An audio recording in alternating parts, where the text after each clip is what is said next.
Hello, here's an introduction to Babylonian mathematics, and Mesopotamian and Babylonian are used interchangeably because those are both words for a civilization that took place from about 4000 BCE to close to 300 BCE. And I'll talk a little bit about the history.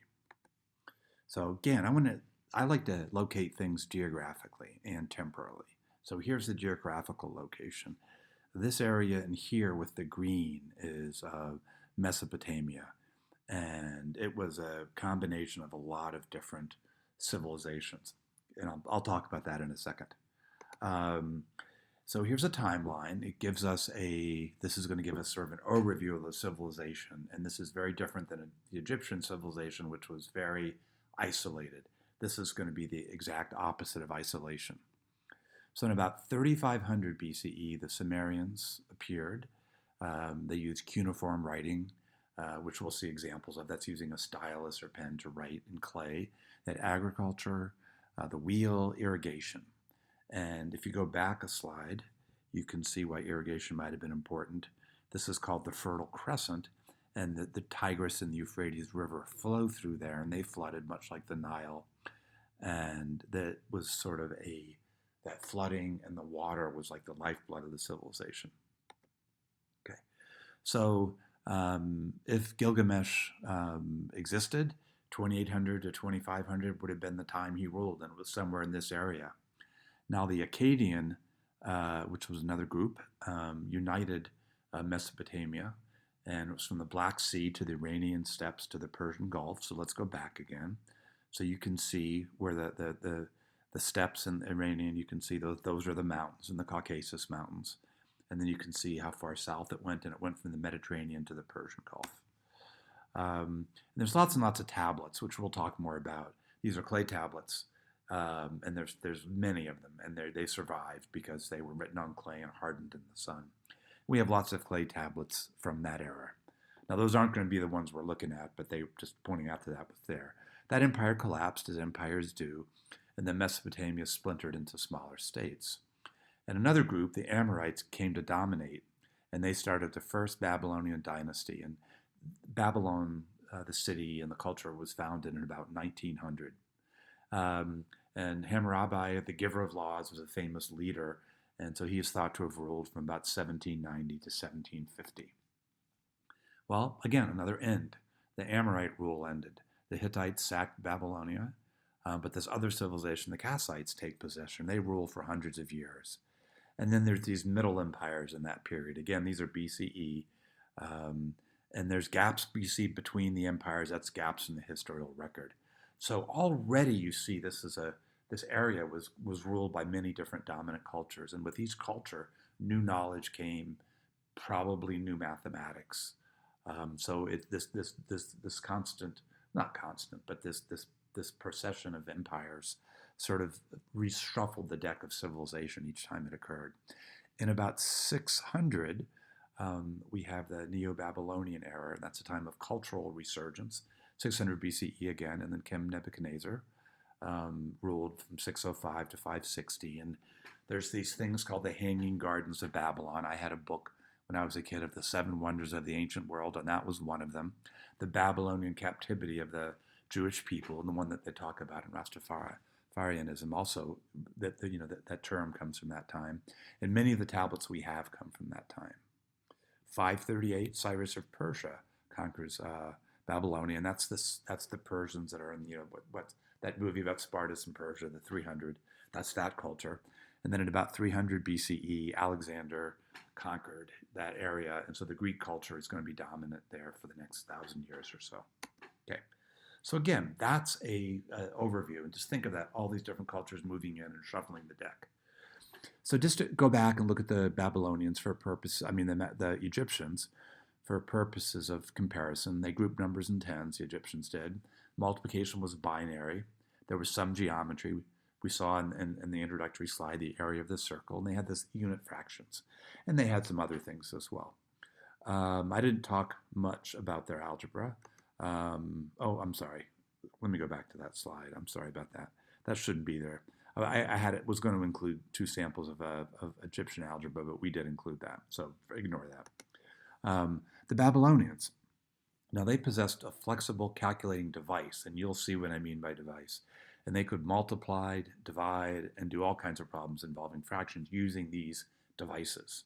They had a robust algebra, and that's what we talked about on Thursday, in the quadratic formula, and their ability to use that was one example of that. They had word problems. Again, you saw those. And they had geometry and trigonometry. Now, does that sound familiar? Algebra, quadratic equation, word problems, geometry, trigonometry. Kind of sounds like pre-calculus, doesn't it? Modern pre-calculus.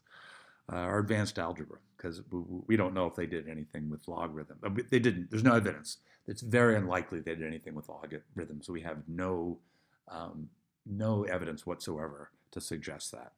So I made it seem more possible than it probably really was. So sorry about that.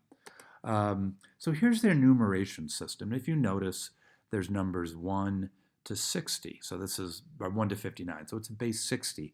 And notice how the ones column are there. It's a tally system. You have these markers, and you can see that the 4 is grouped into 4, and the 5 has 5 of those. The 9 has 9 of those. Then a new symbol for 10, and that's repeated with one symbol for 10 in the next column, 2 in the 20s, and so forth. This is called sexagesimal, and I like to think of this in analogies as 10 is to 60, as decimal is to sexagesimal. Deca for 10. Okay. So one kind of review what it means to be in base 60 or any base. And in base 10, ABC would be A times 10 squared plus B times 10 times C times 10 to the 0. So I interpret 546. And all the numbers ABC are 0, 9. We use the same numbers in every column. That's positional notation. That's something that the Egyptians didn't do.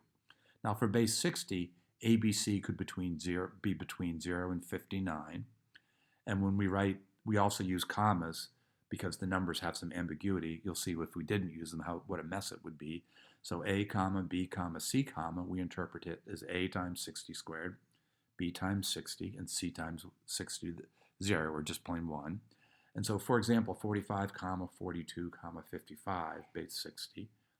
That's going to be 45 times 60 squared, 52 times 60, and 55 times 60 to the 0. And here's another example. And if we didn't use those commas, you'd see how confusing that would be. Okay, so why base 60? No one really knows why these happened. We have speculations, but I have a couple of theories. So the Mesopotamians absorbed many primitive cultures over hundreds and thousands of years. And some cultures, as we saw in the first day, counted in 2, some 3s, and some 10s. So if you multiply those together, you get 2 times 3 times 10 is 60. Okay, that's one theory.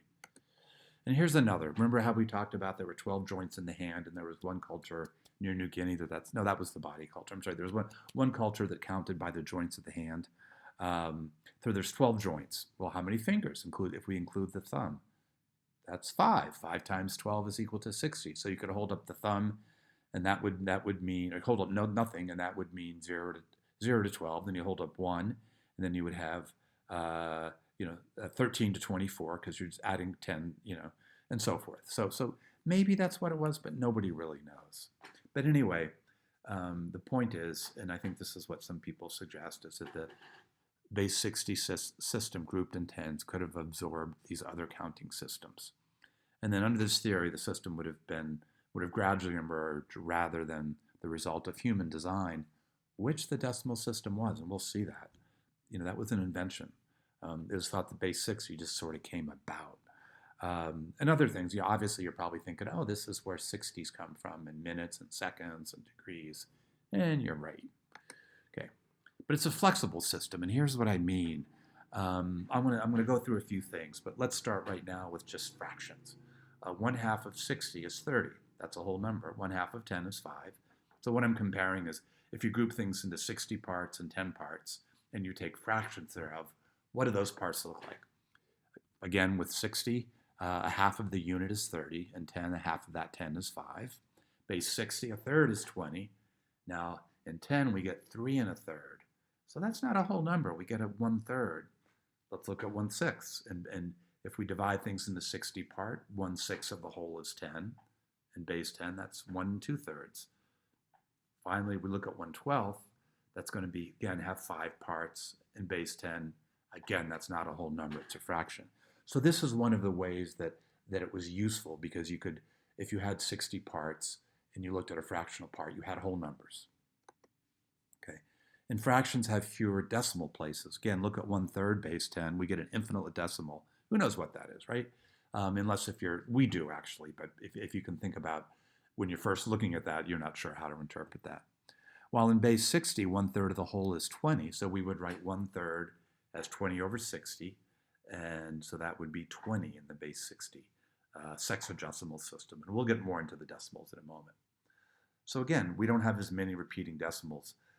In base 60, numbers that don't share a factor with 60 have infinite decimals. So 1/7 is the only one that's between 1 and 10. Then you get 1/11 and 1/13 and so forth. So 60 has a lot of factors. We mentioned before 2, 3, and 5 are primes that go into 60. 10 just has 2 factors, 2 and 5. So the fact that it has more factors means that there's less infinite decimals, shall we say. Okay. Again, that's not a reason why they chose it, because it wasn't a choice, but it's one of the benefits of it. So here's some examples. We gave one already. I want to give a couple more. Remember that A, B, and C is, A times 60 squared, B times 60, C times 60 to the 0. So I want to convert 2, 0, 58 to base 10. Here's what we do. We multiply 2 times 60 squared, 0 times 60, 58 times 60 squared. And you do the math, and that's what you get. Now here's a 4-digit base 60 number, which is really a pretty big number. So we get 1, 10, 1, 54. So that's going to be 54 times 60 to the first, 1 times 60, 54 times 60 to the 0, 1 times 60 to the first, 10 times 60 to the second, and 1 times 60 cubed. So if we put that out, we see that 60 cubed is 216,000. 10 cubed, by contrast, is 1,000. 60 squared is 360. So we add up all those, and we get 252,114. And I think what's interesting about that is we have a 4-digit base 10 number. It can go from number 0 to 9999. Here we get much, much, much larger numbers using. So it's an economic system as well. Sorry, it has economy in it. It's not based on using. It's not based for economics, but it has an economy of numbers in there. We don't need to use as many decimals, as many places to get a big number. Okay. So here's an addition problem, and we'll do some of these in class, but I just want to go over them. So I highlighted one number in red, and so we're going to add by places. So it's going to be 33 plus 43, and we'll do a carrying. 0 plus 57, 1 plus 30. So we get 76, 57, and 31. Now, I'm going to brace, just as we would not write 16 in the one column, but 6 and carry a 1. In that same way, you don't write 76 in the ones column. You write 17 and carry that 60 over to the other side. So I'm trying to indicate that. And so that 57 becomes a 58. So we get 31, 58, 17. We'll do examples in class, and you might want to pause and maybe try this out on your own. And one thing I want to notice, that what happens if we take 59, 59, 59 and add 1 to it. Now think about 999 if we add 1 to it. Everything changes to zeros except for the leading entry. So let's see what happens. We get 59, 59, 59 plus 1. That's going to be 50, 59, 60. So that's really 1, 0. So we have to carry that 1 over to the middle 59. Well, that's now a 60. Well, that's 1, 0. So we have to carry that 1 yet over to the 59. That's a 60, which is a 1, 0. So we get 1, 0, 0, 0. So just like 999 plus 1 is 1,000, 59, 59, 59 plus 1 is 1, 0, 0, 0. Okay.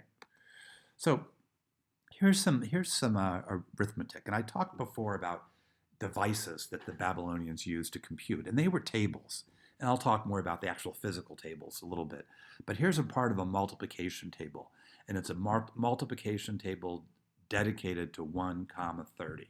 And we'll go over this in class. So I'm just introducing this to you So 1 times 1 comma 30, which is 1 times 90, is going to be 180 in base 10, which in base 60 is 30. 3 times 90 is going to be 270, which when we convert to base 10 is 440, and so forth. So this gives us multiples of 130. And so you could use this table, and we'll show how to use this table for multiplication. And so it's thought, well, from what we understand, they had these multiple tables for all different kinds of things. And I'll show you some of those. Okay. Well, here's another one. I'm sorry. That table is one of many, and you know these tables are on tablets, and there's hundreds and thousands of these tablets, and there are at least hundreds with mathematical content, and some were found, but what some people think is a dump. And there's many equations like the one I gave you, in which the scribe states a question. I'm sorry, like the ones I gave you on Thursday. You know, where the scribe states a question, then answers it, not with a formula, but a step-by-step manner. So that's kind of what we did on Thursday. We've talked about that, and they were our quadratic. So again, some of those quadratic questions were found in tables. And here's a picture of a table, and you can see the centimeters. It's pretty small. And so, like I say, it's about the size of our Kindle or an iPad Mini, and that's probably a little smaller than that. But the information on the table we looked at was written on such a tablet, or maybe a series of them. And you can see, if you look closely, you can see that those are numbers. So imagine, if you're a promising young scribe and in training in Mesopotamia, much as today you're promising young mathematicians and computer scientists and actuaries. How would you use the tables to do arithmetic? Well, again, we would use it sort of like we used multiplication tables in my day, or like you use a calculator. Instead of punching in, it's a little bit more complicated, but you would use these tables to do the calculations rather than doing them on paper. Again, we'll talk about this in class. So I want to talk about fractions, and this is leading into another table. We have 2 more tables to talk about in our introduction. How to interpret A, semicolon, B, comma, C. And again, the semicolon plays the role of our decimal point. So I think of it as a sexagesimal point. So if we have A, semicolon, B, C, that's like A dot B, C. So it would be A plus B over 60 plus C over 60 squared. For us, A dot BC would be A plus B over 10, C over 10 squared. So if we have 0, semicolon, 2, comma, 24, it would be 2 over 60 plus 24 over 60 squared. Again, these are things we'll go over in class. I'm just introducing them now so that seeing them in class won't be your first exposure. Okay, so here's another table, and its factors is thought to be factors of 1, and so it's called a reciprocal table. So I highlighted a couple of entries, and we'll talk about each of them. So you see 230, that entry is really 2 times 30, and we understand that to mean that 2 times 0, comma, semicolon 30 is 1, or semicolon 2 times 30 is 1. You're just moving around the decimal place. So it's flexible. Remember I said this was a flexible system that they developed.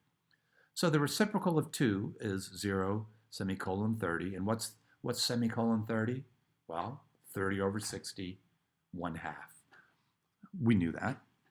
The reciprocal of 30 would be written as 2 over 60. So 2 over 60 is 1 over 30. Again, no surprise.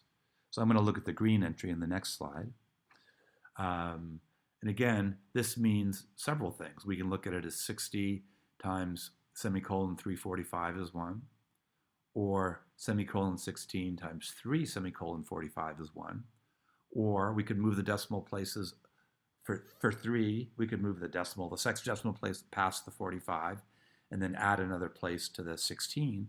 So we would get semicolon 0, comma 16 times 3, comma 45 is 1.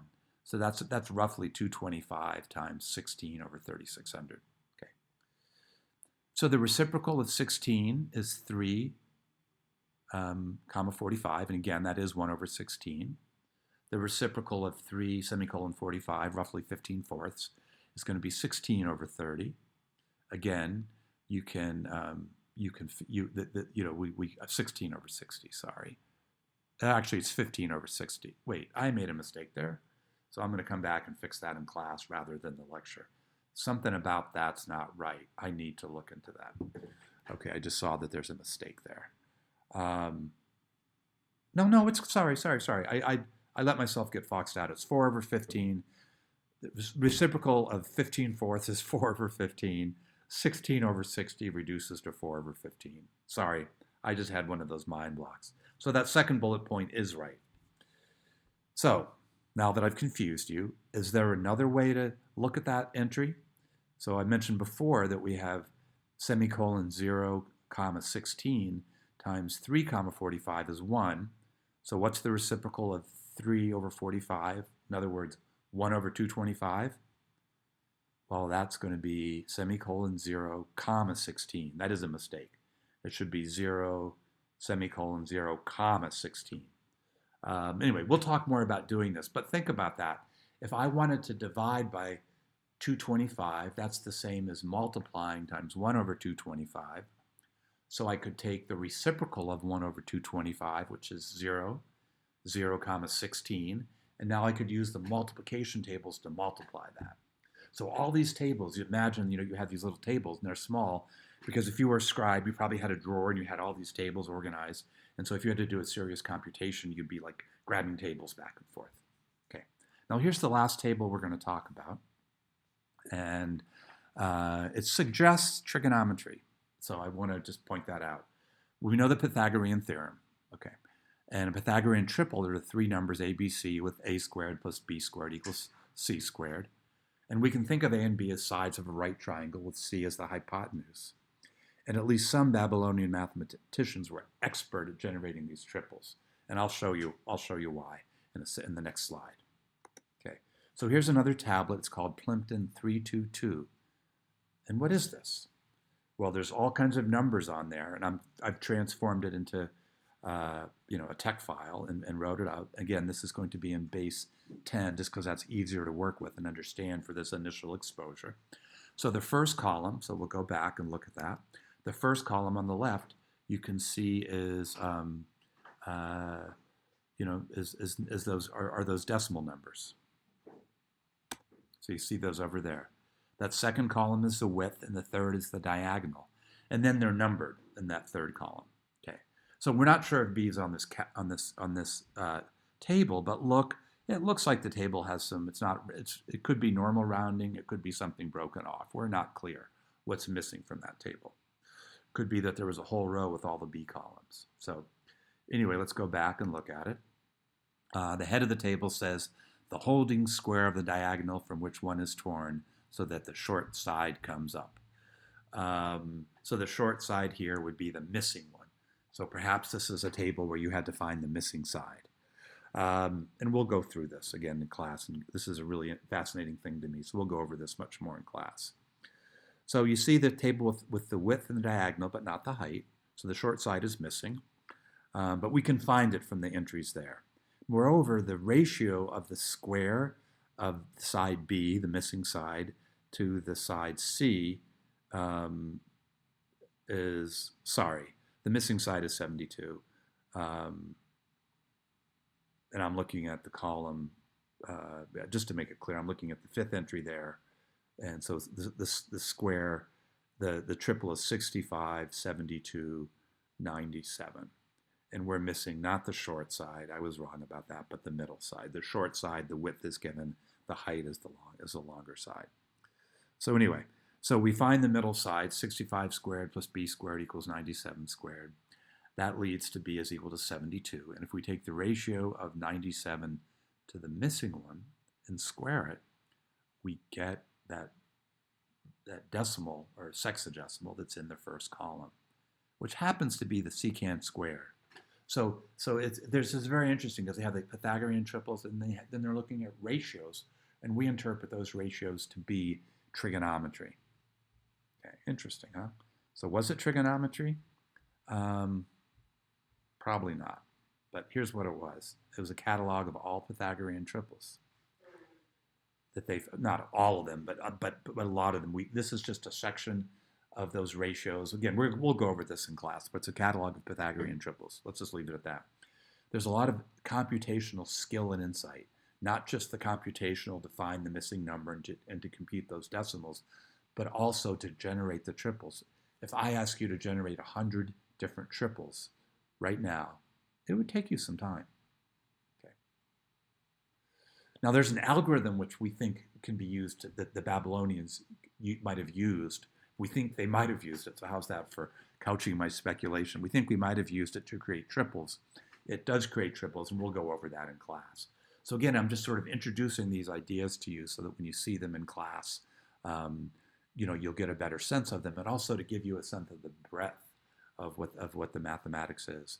So we've talked about computations, and today we referred briefly to the quadratic, which you went over on Thursday, and then we're going to talk about this Plimpton, Pythagorean triples. So we'll do all of that stuff in class, but the first couple of exercises will be based on calculation. So again, just want to review things. They had a flexible calculating device, so all these tables. And we'll see you can do multiplication. I hinted about how it can do division. To make these tables shows a lot of calculational skill because they're precise. And there's lots of numbers in them. We saw the algebra, an example of that. We saw word problems. We haven't really seen much geometry, but there was some. And there's trigonometry of what I just talked about. So it's not really trigonometry, but let's use air quotes around it. It's a lot like a modern pre-calculus course, but without exponents and logarithms. Again, we don't have any indication and doubt very, very, very much that they use those. But we're wondering what if most of these tablets that we saw were school books or professional books. In Plimpton, this sort of how to generate triples, which is a part of number theory, was an example of higher Babylonian mathematics. And did they have an interest in math for its own sake the way that we do? Maybe that's what Plimpton is. Maybe Plimpton had no practical value, and some people, historians, have made very good arguments about that. Just some other things, they did not use negative numbers or zero. They had an implied zero because sometimes if they wrote a 3-digit number, they would leave an empty spot if there was if the middle digit or the last digit was zero. So if the number that we applied would be 7, 0, 9, so 7, 0, 9, they might have had 7, gap, 9. Okay. There's no evidence that they classified mathematical truths using general formula. For example, this would be like the quadratic equation. It wasn't a unified equation, but it was separate depending on the type of quadratic. There was no symbolic algebra. The word problems, you saw them, they were given in words, which is very cumbersome. They were never asked to find x, so there was no x. And there's no evidence that their mathematical beliefs were based on truth the way that ours is. Again, that's that Eurocentric point of view that I was talking about, that we use. Our mathematics is based on proof. It's not clear that's the way they did mathematics, and yet they did some really remarkable things, both theoretically and, of course, engineering-wise, using mathematics. Okay, well, that's it. So sorry for a couple of stumbles there, and I'll see you in class on Tuesday. Bye-bye.